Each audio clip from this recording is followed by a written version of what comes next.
प्रिय छात्रों, नमस्कार।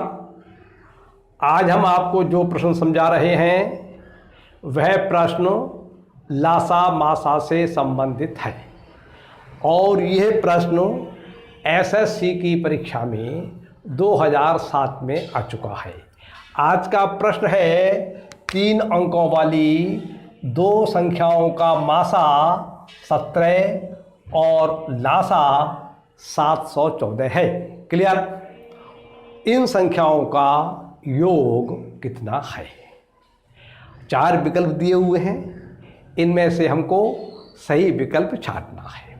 तो देखिए, हमने लिखा सबसे पहले दिया है दो संख्याओं का मासा 17 है। इसका मतलब ये है कि जब पहली संख्या के गुणनखंड किए जाएंगे और दूसरी संख्या के गुणनखंड किए जाएंगे तो उसमें 17 गुणनखंड तो कॉमन होगा और शेष गुणनखंड जो पहली संख्या के हैं और दूसरी संख्या के हैं वे अलग अलग होंगे।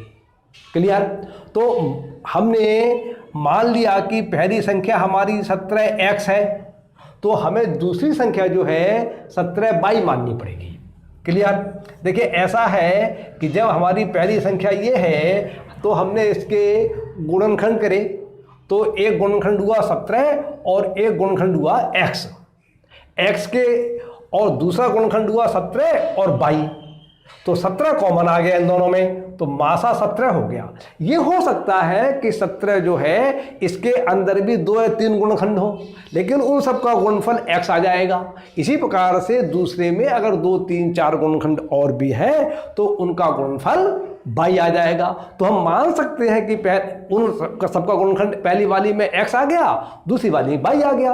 तो मान सकते हैं कि पहली संख्या अगर 17x है तो दूसरी को 17y मानना पड़ेगा। आप 17a और 17b मान सकते हैं, 17p 17q मान सकते हैं, वो आपके मन की बात है।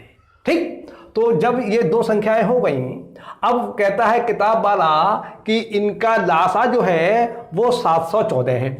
लेकिन यदि हम इनका लासा निकालेंगे तो आप जानते हैं लासा निकालने में दोनों संख्याओं के जो गुणनखंड किए जाते हैं उनमें जो कॉमन होते हैं वो भी ले जाते हैं और जो कॉमन नहीं होते हैं वो भी ले जाते हैं।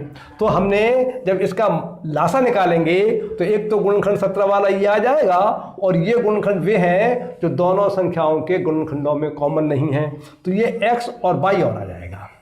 तो इस प्रकार से जब हमने इन दोनों संख्याओं का लासा निकाला तो हमारे हिसाब से इसका लासा निकल के आया 17xy।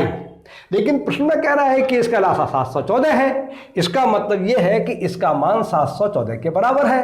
तो इसकी सहायता से हमने समीकरण बनाया, हमने लिखा, लेकिन दिया है लासा बराबर 714, इसलिए 17xy बराबर 714 और xy का मान निकाल ये 714 आ जाएंगे हमारे। तो xy का मान निकालने के लिए 17 जो है वो RHS के हर में पहुंच जाएंगे। तो इससे इसको कैंसिल करेंगे तो 42 हमारे कट के आ जाएंगे ये। तो इस तरह से हमें xy बराबर प्राप्त हो गया 42 के।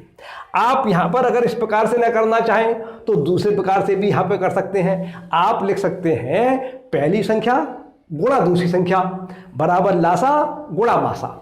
तो आप पहली संख्या का मान 17x लगा दीजिए, दूसरी संख्या का मान 17y लगा दीजिए और लासा का मान 714 लगा दीजिए और मासा का मान 17 लगा दीजिए और उसको फिर सॉल्व करके जब आप चलेंगे तो आपको फिर यहाँ पर xy बराबर 42 ही प्राप्त हो जाएगा। क्लियर? अब देखिए, ये दो संख्याएं हैं, एक x और एक y, इन दोनों का गुणनफल 42 आ रहा है।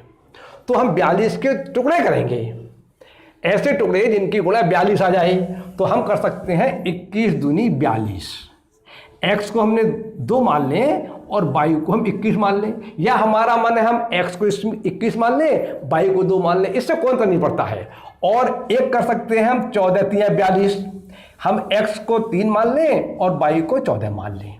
और एक कर सकते हैं 7 6 42, x को 6 मान लें और y को 7 मान लें। तो ये भी युग्म जो है, कपिल जो है, जुट्टा जो है, वो इस शर्त को पूरी कर रहा है क्योंकि इन दोनों का गुणनफल 42 आ रहा है और ये भी, इनका भी गुणनफल 42 आ रहा है और इनका भी 42 आ रहा है। अब हमें ये देखना है कि ये तीन जो हमारे आंसर आ रहे हैं, ये तीनों मान्य है या एक मान्य है या दो मान्य है। हर शर्त को पूरी करना पड़ता है हमारे लिए। तो देखिए, अगर हम इसको x बराबर 2 माने और y बराबर 21 माने, तो x बराबर 2 मानेंगे तो पहली संख्या आएगी हमारी 2 गुणा 17, क्योंकि हमने 17x माने था, तो इसकी आएगी 17 गुणा 2 और इसकी गुणा आई 34।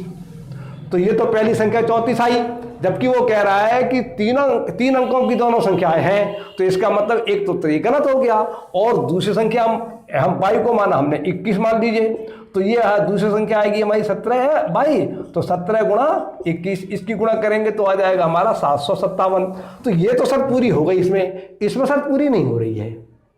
इसलिए इसका मतलब ये हुआ कि x बराबर 2 और y बराबर 21 मानने से दोनों संख्याएं हमारी 3 अंकों की नहीं आ पा रही हैं, इसलिए ये मान जो है हमारा अमान्य हो गया। इसी प्रकार से हम जब x बराबर 3 और y बराबर 14 मानेंगे तो पहली संख्या निकालेंगे 17x, तो निकल के आएगी हमारी 17×3=51, फिर वो 2 अंकों की आ गई। तो जब एक संख्या 2 अंक की आ रही है, दूसरी फिर चाहे 3 अंक की आए चाहे 2 अंक की आए, इससे कोई मतलब नहीं है, तो शर्त तो पूरी हुई नहीं क्योंकि दोनों संख्या 3 अंकों की चाहिए। तो हमने फिर किया x बराबर 6 और y बराबर 7। जब हमने x बराबर 7 लिया और x बराबर 6 और y बराबर 7 लिया, तो ये तो दोनों आंसर जो गलत हो गए, हमारे अमान्य हो गए। तो हमने x बराबर 6 ले लिया, y बराबर 7 ले लिया। अब पहली संख्या निकाली हमने 17x है, तो x का मान 7 लगा दिया और 17 ये आगे गुणा का निशान है, 17 छक्का 102 हमारी पहली संख्या आ गई और 3 अंकों की आ गई, और प्रश्न वाला भी कह रहा है 3 अंकों की है, इसलिए हमारी पहली शर्तें पूरी हो गई पहली संख्या में। अब दूसरी में देखिए आप, दूसरी संख्या आपकी कितनी है, 17y और y का मान 7 है, तो 17 गुणा 7 बराबर 100, 17 7 119, दूसरी संख्या आपकी 119 आ गई। तो पहली संख्या भी 3 अंकों की आ गई, दूसरी संख्या भी 3 अंकों की आ गई। तो एक संख्या तो आपको मिली 102 और दूसरी संख्या मिली 119। अब उसने उन दोनों संख्याओं को जोड़ पूछा है, योग पूछा है, तो आप लिख दीजिए दोनों संख्याओं का योग बराबर 102 प्लस 119, इन दोनों को जोड़ेंगे तो जोड़ आ जाएगा 221। अब विकल्प में देखिए आप, तो आपको सी विकल्प जो है उसमें 221 दे रहा है, तो आप लिख देंगे सी विकल्प सत्य है उत्तर। इस प्रकार से ये प्रश्न पूरा हो जाता है। हर एक शर्त को देखना पड़ता है, ये नहीं कि आप केवल ये वाला मान लें, ये वाला मान लें। आप इसको 42 से कम 42 ही मान सकते हैं।